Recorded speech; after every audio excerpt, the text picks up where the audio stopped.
Alicia Febiamanta and thank you for watching this presentation. This is my individual final project for the course Global Political Economy and Multinational Corporation. In this video, I will be exploring Nike's global expansion strategy, not just as a business case but as something we as IR students should critically understand. Why? Because Nike isn't only about shoes, it's a powerful multinational that shape labor standard, trade relationship, and even global diplomacy.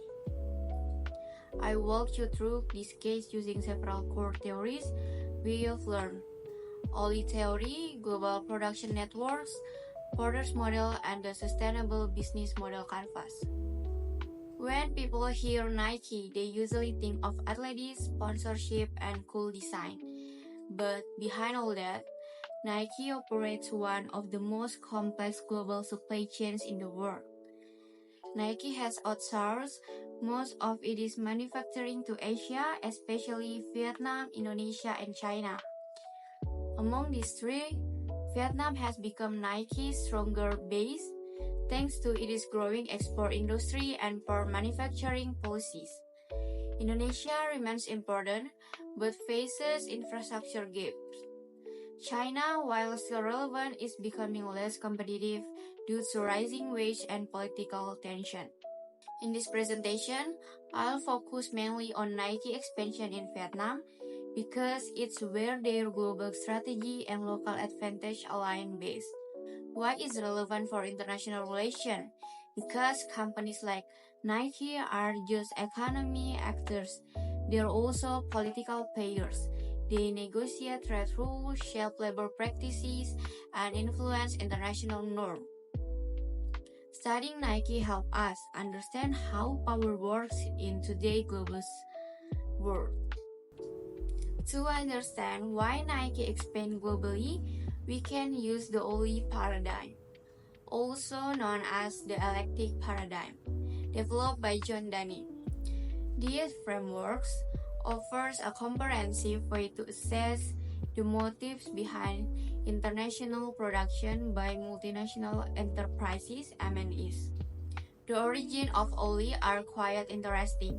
Dunning originally observed that U.S. manufacturing firms operating in the UK were significantly more productive, 2 to 5 times higher in labor efficiency compared to local British firms, even though they were necessarily better than the UK competitors in terms of local performance. This contradiction pushed Dunning to articulate three core advantages that drive M&E expansion: ownership, location, and internalization. As explained by Sharmila Dewi, Dunning developed this model to identify the structural reason behind the uneven global distribution of production. His theory has since become a foundation in international business studies, evolving to suit the dynamic nature of globalization and M&E strategy. In Nike case, these three pillars manifest clearly. Ownership. Nike owns a strong global brand, cutting-edge R&D, and unique design capabilities. These intangible assets make Nike competitive in nearly any market. Location.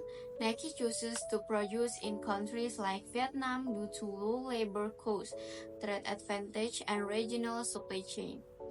According to UN Comtrade, Vietnam exported nearly $24 billion worth of footwear in 2023, making it one of Nike's most strategic production locations. Internalization. Nike keeps branding, innovation, and marketing process internal rather than licensing them out. This ensures tight quality control, protects IP, and sustains brand consistently globally. Dunning himself emphasized that the Oli paradigm is not static. He constantly researches its application to reflect change in the real world, such as technological shift, geopolitical dynamic, or global value chains That's why Nike's global expansion today fit neatly into a theory that was built to adapt with time. To understand how Nike actually operates, we can look at the Global Production Network framework by Ko and Yang. Nike doesn't own its factories, it forms contracts with suppliers, but still control nearly every aspect: material standard, labor targets, delivery timelines. Nike acts as the lead firm in this network, while factories in Vietnam carry out the actual manufacturing. This setup allows Nike to remain flexible and cost efficient, but as Ko and Yang argue, it also creates structural power imbalance. Suppliers have limited say, and value capture often favors the lead firm. Still, this strategy creates regional assets. In Vietnam, Nike presence has contributed to industrial clusters like rubber processing, packaging, and specialized logistics. It is not just outsourcing, it's shaping the host country economic geography. There is also a clear host home country dynamic. The US is Nike innovation and profit center, while Vietnam supplier labor infrastructure. The uneven flow and value and responsibility between these countries is a major issue in a global governance. Understanding why Nike has chosen Southeast Asia, particularly Vietnam, as a key manufacturing hub requires a macroeconomic perspective best explained by Michael Porter's Diamond Theory. This framework explains how national competitive advantage arises not merely from natural resources or labor costs, but from combination of factor condition, demand, sophistication, supporting industry, and firm strategy. Vietnam offers favorable factor conditions such as young, abundant, and cost-effective labor force, alongside consistent government investment infrastructure and industrial zone. These conditions are particularly suitable for labor-intensive industries like footwear manufacturing. Moreover, trade agreements like the CPTPP and EFTA further strengthen its location-specific advantage. In terms of related and supporting industries, provinces like Ho Chi Minh City and Dong Nai have built robust cluster of packaging, textile, and rubber producers that allow Nike to streamline operation and reduce transition costs. Though Vietnam might not represent Nike's core consumer market, the country benefits from external demand conditions. High expectations from global consumers in the US and Europe create a feedback loop, pushing Nike Southeast Asian factory to meet demanding standards of quality and sustainability. This strategic environment, supported by firm strategy and rivalry, makes Vietnam not merely a cheap production-based but long-term node in Nike global competitive architecture. Nike's operations are constantly shaped by the intense market competition outlined in further 5 force. In both global and regional markets, Nike faces formidable rivals like Adidas, Puma, and local firms like BDs in Vietnam. These players exert significant pressure on pricing, innovation, and distribution. The threat of new entrants has become more real with the rise of e-commerce and DTC direct-to-consumer platforms. Small-scale lifestyle brands can now reach consumers with low entry barriers, compelling Nike to evolve digitally while safeguarding its core brand identity. Nike's bargaining power over suppliers is high due to its fast outsourcing model. The company can switch to other factories if cost or compliance become an issue. This power asymmetry leads to dependency on Nike, often limiting supplier ability to negotiate on wage or working conditions. However, Buyer power has also increased, consumers are more ethical aware, and public perception can shift dramatically in response to report on unethical labor practices. For instance, NGOs and investigations have revealed that Nike suppliers in Southeast Asia have been linked to forced overtime and weak separation. Lastly, the threat of substitutes remain ever present.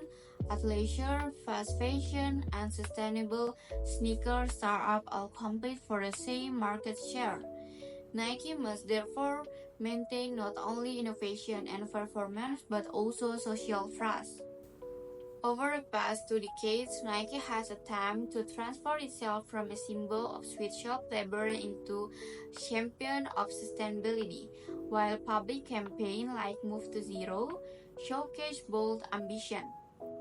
The underlying system requires deeper evaluation using the Sustainable Business Model Canvas. Nike's value proposition is to produce innovative products with a lower environmental footprint. This has included shifting to recycled polyester, developing carbon neutral logistics, and engaging in circular product design. The value creation process, however, reveals imbalance. Much of the innovation is concentrated in Nike US-based teams, while Southeast Asian factories continue to face structural issues despite publishing audit reports and supplier lists. Recent investigations show that factories in Cambodia and Indonesia still struggle with labor rights. Nike's value delivery mechanism rely heavily on compliance through third-party monitors. Yet cases like delayed wage and union suppression have persisted. As recently as 2022, Cambodian workers producing for Nike report being over $1 million in back pay. While Nike captures enormous value from the sustainability narrative through brand reputation, investor trust, and consumer loyalty, many critics argue that these efforts become greenwashing and less paired with tangible worker empowerment. Therefore, the SBMC reveals both of the strategic strengths and ethical gaps in Nike's current expansion model. Nike's influence goes beyond production and branding. It is also powerful diplomatic exerts in the international arena, as Bain and Cook emphasized in the new economic diplomacy. MNC like Nike engage in economic diplomacy, influencing state decisions and multilateral rules. Nike is involved in trade lobbying, ESG advocacy, and institutional partnership. In the US, it has lobbied for tariffs, intellectual property rights, and sustainability regulation that benefit global production. Meanwhile, in host countries like Vietnam, Nike collaborates with the ILO and government ministries through initiatives like Better Work Vietnam. This engagement highlights Nike's role in soft rulemaking, shaping norms and practices without being an official part of government.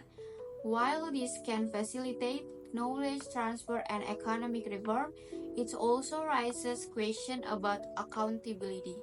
How democratic is it when corporations become a key policy influencer? Does Nike function not just a business entity, but as a non-state actor co-construct globalization? Power in global governance. Nike's global expansion strategy is more than a corporate success story. It is a case study in how power, policy, and production intersect in today's global economy. Through the OLI framework, we understand Nike's strategic motivation. The GPN model reveals how power is distributed across its supply chain. Further theories over a micro and macro level understanding of competitive and location-based decision, and the SBMC uncover the tension between sustainable branding and the real-world practice. Crucially, Nike's role as diplomatic actor argues us to move beyond state-centric view in international relations. As students of IR, we must be equipped not only to critique state behavior but also to hold global companies accountable for their environmental, labor, and political impact. MNC like Nike shape the rules of globalization but also means they must be part of the solution, whether through binding policy, ethical leadership, or transparent engagement. The future of global governance depends on balancing profit with responsibility.